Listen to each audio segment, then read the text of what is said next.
অস্থিরতার বাংলাদেশ। নমস্কার, বিগ নিউজে আপনাদের স্বাগত। সঙ্গে রয়েছে আমি সুস্মি। বাংলাদেশের অস্থির পরিস্থিতির কারণে উত্তরবঙ্গে বাণিজ্যে ক্ষতি। এখনো পর্যন্ত ক্ষতির পরিমাণ প্রায় ১,৫০০ কোটি টাকা। আমদানি এবং রপ্তানিকারকদের আশঙ্কা, এরকম ভাবেই যদি পরিস্থিতি চলতে থাকে, পরবর্তীতে ক্ষতির পরিমাণ বেড়ে দাঁড়াবে প্রায় ১০,০০০ কোটি টাকা। কি বলছেন আমদানি এবং রপ্তানিকারকরা, শুনে নেব। বাংলাদেশের প্রধানমন্ত্রী শেখ হাসিনা পদত্যাগের পর বাংলাদেশ ছেড়ে আশ্রয় নিয়েছেন ভারতে। তবে তাতেও সেখানকার পরিস্থিতির কোনো উন্নতি ঘটেনি। প্রতিদিন মৃত্যু মিছিলের আশঙ্কার মধ্য দিয়ে কাটছে সেখানকার মানুষের দিন। ভারত বাংলাদেশ সীমান্ত এলাকায় বিএসএফ জওয়ানদের যেমন বাড়তি টহলদারি লক্ষ্য করা যাচ্ছে, তেমনি বহু জায়গায় সেনা মোতায়েন করা হয়েছে নিরাপত্তার তাগিদে। তবে বাংলাদেশের অস্থির পরিস্থিতির প্রভাব পড়েছে ভারতের বাণিজ্যে ক্ষতির পরিমাণ বেড়ে চলেছে প্রতিনিয়ত। স্বাভাবিকভাবে অস্বস্তিতে দিন কাটাচ্ছে ব্যবসায়ী মহল। এখনো পর্যন্ত অন্তত কয়েক কোটি টাকার ক্ষতি হয়েছে বলে জানা যাচ্ছে ব্যবসায়ী মহল সূত্রে। ৪ অগস্ট থেকে বাংলাদেশের অচল অবস্থা শুরু হয়েছে। তারপরেই সীমান্ত দিয়ে আমদানি রপ্তানি প্রক্রিয়া বন্ধ করার সিদ্ধান্ত নেয় ভারত সরকার। সীমান্ত বন্ধ হতে সীমান্তের কাছে সারি সারি লাইন দিয়ে ট্রাকগুলো অপেক্ষায় দাঁড়িয়ে থাকছে এবং ট্রাকগুলো এভাবে টানা সীমান্তে দাঁড়িয়ে থাকার পর স্বাভাবিকভাবেই চিন্তায় পড়ে যাচ্ছে আমদানি রপ্তানিকারকরা। কবে পুরোপুরিভাবে সীমান্ত পার করে শুরু হবে আমদানি রপ্তানি এবং কতক্ষণে পরিস্থিতি স্বাভাবিক হয়ে স্বস্তি ফিরবে ট্রাক চালক থেকে ব্যবসায়ী মহলের, সেই চিন্তায় ঘুম উড়েছে ট্রাক চালক থেকে শুরু করে ব্যবসায়ী মহলের। যদিও পরিস্থিতি এমনই অশান্তকর থাকলে ধীরে ধীরে ভারতের বাণিজ্যের ক্ষতির পরিমাণ আরও বাড়ার আশঙ্কা রয়েছে বলেই মনে করছেন আমদানি ও রপ্তানিকারকরা। তবে আপাতত সীমান্ত দিয়ে গাড়ি চলাচল প্রক্রিয়া ধীরে ধীরে শুরু হলেও কবে পুরোপুরিভাবে স্বাভাবিক হয় বাংলাদেশের পরিস্থিতি এবং ভাটা কেটে গিয়ে আবারও আগের মতন জোয়ার আসে ভারতের বাণিজ্যের, সেটাই এখন দেখার। বাংলাদেশের এই মুহূর্তে যে একটি অস্থির পরিস্থিতির সৃষ্টি হয়েছে, সেখানে দাঁড়িয়ে এখনো পর্যন্ত কত ক্ষয়ক্ষতি হয়েছে ভারতের বাণিজ্যে? যদি বাণিজ্যের অ্যাসপেক্ট বলেন, অলরেডি হলো ১৫০০ কোটি টাকা অলরেডি ক্ষতি হয়ে গেছে এবং এই যে স্থিতাবস্থাটা চলছে, এটা যদি চলতে থাকে ইট উইল রেজ টু ১০,০০০, ১২,০০০ বেশিও হতে পারে। কারণ বর্তমান যেই সরকার এসছে আর কি, বা মানে আর্মি এবং প্লাস হলো অস্থায়ী যে সরকার গঠনের প্রক্রিয়া চলছে, এই প্রক্রিয়া তো ২-৪ দিনের ব্যাপার না, ৭-১০ দিন হবে। ততদিন পর্যন্ত হলো বর্ডার বন্ধই থাকবে। তাতে করে আমি আপনাকে যেটা বলছি, ক্ষতির পরিমাণ কিন্তু ১০,০০০ কোটি টাকায় গিয়ে দাঁড়াবে। কি আশঙ্কা করছেন এখনো পর্যন্ত যা পরিস্থিতি দেখা যাচ্ছে বাংলাদেশে, সেখানে দাঁড়িয়ে কি আশঙ্কা হচ্ছে? আশঙ্কা দেখুন, একটা ওখানটা যে জামাত এবং বিএনপি জামাত, এগুলোকে যদি হলো আপনি অ্যানালাইসিস করেন, বা ইসলামিক গ্রুপ একটা আছে, এই তিনটে, এদেরকে যদি অ্যানালাইসিস করেন তাহলে বুঝতে পারবেন যে এই ফোর্সগুলো হলো যেটা মুসলিম ফ্যানাটিজম বা উগ্র মুসলিম জাতীয়তাবাদী তত্ত্বের ভরা। বিএনপি কিছুটা হয়তো ব্যালেন্সিং ফোর্স আছে, হ্যাঁ, একদমই সেইভাবে বলা যায় না, কেন এরা হলো জেএমএম নিউ যেটা আছে, নিউটা হলো টোটালি হলো আপনার একদম পুরোপুরি হলো 100% হলো আইএসআই দ্বারা হলো পরিচালিত শক্তি। তো ফলে আপনারা এতদিনে নিশ্চয়ই জেনে গেছেন যে টোটাল ৬ মাস আগে হলো চিত্রনাট্য রচিত হয়েছিল লন্ডনে বসে, এবং সেই চিত্রনাট্যকে হলো রূপ দেওয়া হয়েছে রিসেন্ট কালে। হ্যাঁ, এটা আমরা বলতে পারি, খালি এক পেশে বললে হবে না। শেখ হাসিনার রাজত্বকালেও যেটা ছিল যে ব্যাপক অত্যাচার বা ভোট দিতে না দেওয়া বা বিরোধীদেরকে হলো যেভাবে হোক একটা আটকে রাখা, ধ্বংসের দিকে নিয়ে যাওয়া এবং কালকুট্রিতে বন্ধ করে রাখার একটা প্রক্রিয়া ছিল। এটা আমাদের কাছে কিছু কিছু নির্ভরযোগ্য সূত্র থেকে খবর আসছে, যেটা বাস্তব বলেই মনে হচ্ছে। এবং স্বাভাবিকভাবে আপনি যদি এইগুলো অ্যানালাইসিস করেন, যে হাসিনার ভুলটা হলো, হাসিনাকে হলো অনেক আগেই এদের যে কর্মকর্তা বা অ্যাডমিনিস্ট্রেটিভ ফোর্সটা ছিল, তারা যেভাবে হলো এদেরকে বারবার করে হলো এর এগেনস্টে নিয়ে যাচ্ছিল, সেটা না করে যদি হাসিনা আগেই পদত্যাগ করে দিয়ে এবং ইলেকশন ডিক্লেয়ার করে দিত, সেটা মনে হয় যে অনেকটা হলো আওয়ামী লীগের পক্ষেও ভালো হতো বা ভারতপন্থীদের পক্ষেও ভালো হতো। আওয়ামী লীগের সাথে ভারতের সম্পর্কটা একটু গভীর ছিল, এই কারণে মুক্তিযোদ্ধাদের নিয়েই আওয়ামী লীগ ছিল। আওয়ামী লীগটা থাকার জন্য কি হয়েছে যে ভারতের যে ইন্টারফেয়ারেন্স ছিল, তখন মুক্তিযুদ্ধের সময় ভারত যেভাবে সাহায্য করেছিল, তারই পরিপ্রেক্ষিতে একটা দীর্ঘমেয়াদী বন্ধুত্বপূর্ণ সৌহার্দ্যপূর্ণ একটা ভাব ছিল, যেটা বিএনপি বা জামাত বা এরা চাইছে না। এখন যত ছাত্র আন্দোলনের টেনাসিটিটা দেখবেন যে সরে যাচ্ছে, জামাতের টেনাসিটি বা আদার বিএনপিদের হলো টেনাসিটি বাড়ছে, অত্যাচার বাড়ছে। আচ্ছা, জামাতের বা আপনি যদি ধরেন যে আওয়ামী লীগ তারাও তো মুসলিম, তাহলে মুসলিমকেই মারছে।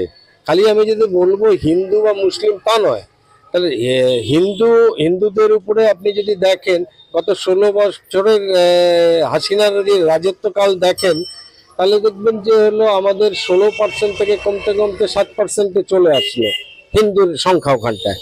তাহলে বাদবাকি হিন্দুরা হলো পশ্চিমবঙ্গে বা ভারতবর্ষে শিফট করেছে। তাহলে প্রো হিন্দু যদি পাওয়ার হতো বা শক্তি যদি হাসিনা বলে থাকে, তাহলে হাসিনা কেন হলো এই জায়গাটায় হলো সংখ্যাটা কিভাবে সংখ্যাতত্ত্ব কমে আসলো? অর্থাৎ এটা আমরা বলতে পারি না যে এই মুহূর্তে বিএনপি বা জামাতি অত্যাচার করছে। হিন্দুদের সংখ্যা কমে যাওয়ার পেছনে কিন্তু আমরা এটাও বলতে পারি যে কিছুটা হলেও হাসিনাপন্থী বা হাসিনাদের যারা নেতৃত্ব রয়েছেন তারাও দায়ী, সমভাবে দায়ী। এক পেশেভাবে দায়ী কাউকে করলে এটা হলো সঠিক দায়ী করা হবে না। আবার আপনি কাউন্টার পার্ট হিসাবে যদি দেখেন যে যখন এই দিকে কমছে, তা আর এইদিকে অনেক সময় দেখা যাচ্ছে যে কোনো কোনো জায়গায় পুলিশকেও মেরে ঝুলিয়ে দেওয়া হয়েছে, বলা হচ্ছে যে হিন্দুকে মেরে ঝুলে দেওয়া হয়েছে। এটা কিছুটা তো দেখেন যে একটা ইয়ে চলছে, তার মধ্যে একটা অপপ্রচার দেবে। কিছু আছে হলো ক্রিমিনাল তত্ত্বরা কিন্তু অনেক জায়গায় লুটতরাজ করছে, ভাঙছে, কিছু হিন্দুদের দোকান ভাঙচুর করছে। এটা সব ক্ষেত্রে যে জামাত করছে এরকম না, কিছু জামাত করছে, কিন্তু দেখা যাচ্ছে যে আমরা আমাদের নির্ভরযোগ্য সূত্র থেকে জানতে পারছি যে এই তত্ত্বগুলো হলো অসাধু তত্ত্বগুলো, এরাও কিন্তু হলো এগুলো সুযোগটা নিয়েছে এবং এই কাজগুলো করছে। ফলে এই মুহূর্তে যা পরিস্থিতি, এই পরিস্থিতি দাঁড়িয়ে আমি পরিষ্কার বলতে পারি আপনাকে, বাংলাদেশ অগ্নিগর্ভ অবস্থায় আছে এবং বাংলাদেশকে এই মুহূর্তে আমরা যেইভাবে চাইছি সেইভাবে হয়তো পাবো না। ভারতবর্ষ হয়তো তার এক বন্ধু শক্তিকে হারাতেও পারে, নাও পারে। এটা ভবিষ্যতের রাজনীতি বলবে, ভবিষ্যতের স্থিতি বলবে। তবে আজকের পরিস্থিতি যা স্থিতি দাঁড়িয়েছে, তাতে কিন্তু ভারতের সাথে হলো সৌহার্দ্যপূর্ণ সম্পর্কের ক্ষেত্রে চিড় ধরেছে। হোপফুলি ইউনূস আসলে পরে, ইউনূস কিন্তু হলো বিএনপি পন্থী লোক হলে পরেও ও কিন্তু অ্যান্টি পাকিস্তানি। তো অ্যান্টি পাকিস্তানি ইউনূসের যে অবস্থানটা আছে, যেমন আইএসআই বা জামাতরা হলো প্রো পাকিস্তানি ফোর্স আছে, তো এদের থেকে ইউনূস ডেফিনেটলি একটু আলাদা হবে। এবং আমরা মনে করি যে ইউনূস যদি পাওয়ারটা নেয়, এবং আমরা আজকে জানতে পেরেছি যে পুলিশরা ডিউটি করছে না, পুলিশরা হাত পা তুলে দিয়েছে, তার বদলে ওখানকার যে ছাত্র আন্দোলন যারা করেছিলেন তারা এখন টোটাল ট্রাফিক কন্ট্রোল করছেন, তারা প্রত্যেকেই হলো শহরের সুরক্ষা রক্ষা করছেন, তারা সবার বাড়িঘর রক্ষা করার চেষ্টা করছেন। এই খবরগুলো কিন্তু আমাদের কাছে আসছে। কিছুটা স্থিতি আগের থেকে ভালোর দিকে যাচ্ছে, কিন্তু ওভারঅল এখনো বলতে পারবো না ভালো অবস্থা আছে। ভগবানের কাছে বা আল্লাহর কাছে প্রার্থনা করব যাতে পরিস্থিতি দ্রুত হলো শুধরে যায় এবং মুসলমানও যাতে না মারা যায়, হিন্দুও যাতে না মারা যায়, বা অন্য শিখ ইসাইরাও যাতে না মারা যায়। এটা ওদের এই শুভবুদ্ধি জন্মাক। যারা অসাধু তত্ত্ব আছে তাদেরকে ওরা সেগ্রিগেট করুক, তাদেরকে হলো বিচ্ছিন্ন করে তাদেরকে যথাযথ শাস্তি দেওয়া হোক, এটাই আমরা আশা করতে পারি। বাংলাদেশের এক অস্থির পরিস্থিতির সৃষ্টি হয়েছে, সেখানে দাঁড়িয়ে ভারতের বাণিজ্যে কতটা কি ক্ষয়ক্ষতি দেখছেন, কি বলবেন?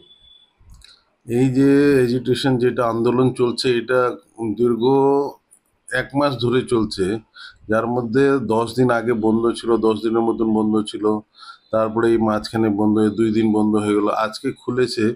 কিন্তু এর মধ্যে যতদিন ধরে এই আন্দোলনটা চলতেছে ঠিক মতন এক্সপোর্ট হচ্ছে না, গাড়ি গিয়ে ওইখানে ওই পারে দাঁড়িয়ে যাচ্ছে, 6 দিন 7 দিন করে গাড়ি দাঁড়ানো পড়ে গাড়ি আনলোড হচ্ছে, এই পারে গাড়ি দাঁড়ায় থাকতে তাতে আমাদের গাড়ি যেটা ডিটেনশন হয়, যে আমাদের সিস্টেম হচ্ছে যে গাড়ি আজকে ঢুকলো আজকে খালি হয়ে গেল, কিন্তু তা না হলে আমাদেরকে গাড়িকে ডিসি দিতে হয়। প্লাস আমরা যখন মাল শিপমেন্ট কমপ্লিট হয়ে যায় তারপরে বিল লাগাইতে পারি, তখন ইন্টারেস্ট আমাদের লুজ হয়। ধরেন 10 দিন পরে গাড়ি আনলোড হচ্ছে বা 15 দিন পরে গাড়ি আনলোড হচ্ছে, তখন কি হচ্ছে ওইটাকে ডিসি দিতে হচ্ছে, ইন্টারেস্ট দিতে হচ্ছে। ওইদিকে আন্দোলন চলতেছে, যার জন্য বন্ধ আছে, ব্যাংক ট্যাঙ্ক সব বন্ধ আছে, শহরে সব আতঙ্ক ছাড়াই গেছে, মানুষ বাইরে বের হচ্ছে না বাড়ি থেকে।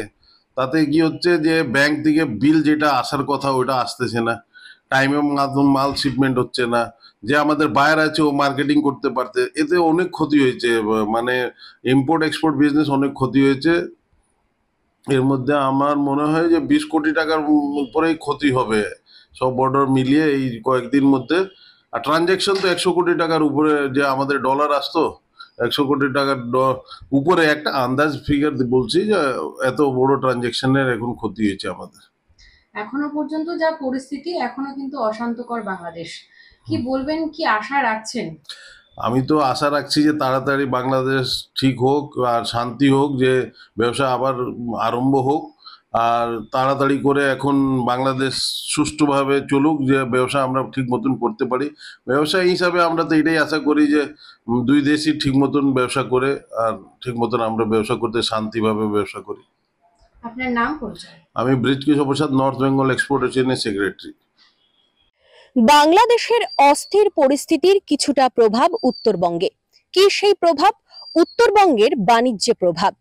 এতক্ষণ আমরা শুনে নিলাম আমদানি এবং রপ্তানিকারকদের কথা।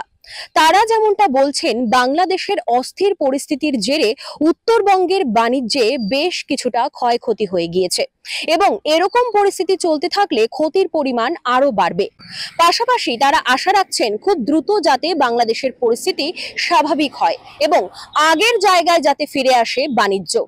এমনই একাধিক খবরের আপডেট নিয়ে আপনাদের সঙ্গে আমরা যুক্ত হয়ে যাওয়ার চেষ্টা করব। ততক্ষণের জন্য আপনারা দেখতে থাকুন বিগ নিউজ, সঙ্গে থাকুন বিগ নিউজের। শিলিগুড়ি থেকে সুস্মিতা সেনগুপ্তের রিপোর্ট, বিগ নিউজ।